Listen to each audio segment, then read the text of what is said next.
The Law of the Sea Convention, in addition to defining coastal boundary zones, affirms states have an obligation to protect and preserve the marine environment.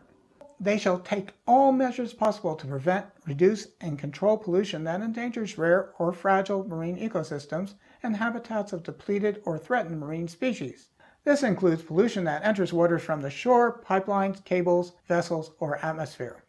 The Law of the Sea Convention establishes an international seabed authority that authorizes seabed exploration and mining, and that collects and distributes royalties from seabed mining.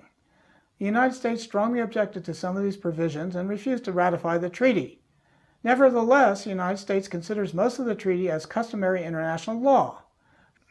The Law of the Sea Convention and policies regarding global climate change intersected in several ways. The Law of the Sea Convention defines pollutants as substances introduced by humans into the seas that harm marine life and declares, states shall adopt laws and regulations to prevent, reduce, and control pollution of the marine environment from and through the atmosphere. Atmospheric carbon dioxide, as it dissolves in the oceans, dramatically increases their acidity and endangers sea life.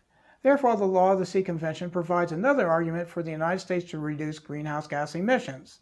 The Law of the Sea Convention and global climate change also intersect at proposals to capture carbon dioxide generated from combustion of fossil fuels at electric power plants and to store it in deep oceans.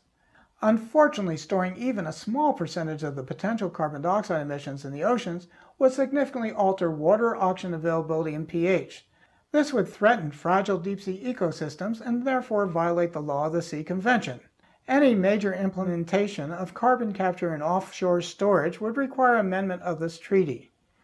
Finally, global climate change has shifted the boundaries of maritime states delineated in the Law of the Sea Convention.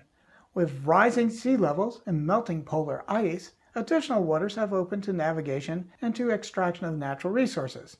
The United States Geological Survey estimates that 11% of the world's undiscovered oil, 25% of its undiscovered natural gas, and 17% of its undiscovered natural gas liquids lies beneath the Arctic Ocean. To stake a claim to this territory in a dramatic fashion, Russia sent a miniature submarine in 2007 to plant a flag in the seabed 2 miles below the North Pole. In response, Norway, Denmark, Canada, and the United States and other sovereign states that ring the Arctic Ocean filed counterclaims. Remember that sovereign states have mineral rights to the seabed within 200 nautical miles from their shores, but can extend these rights as far as 350 nautical miles along the continental shelf. All of these states are conducting detailed surveys of the Arctic continental shelf and have proposed various division methods to maximize their territorial claims. The United States, because it has yet to ratify the Law of the Sea Convention, has limited participation in some discussions. This explains why even conservative U.S. senators from Alaska have pushed for United States ratification. In summary, number 1, achieving compliance and enforcement of treaties depends on its general acceptance by governments and their populace. Number 2, monitoring emissions of greenhouse gases presents many challenges.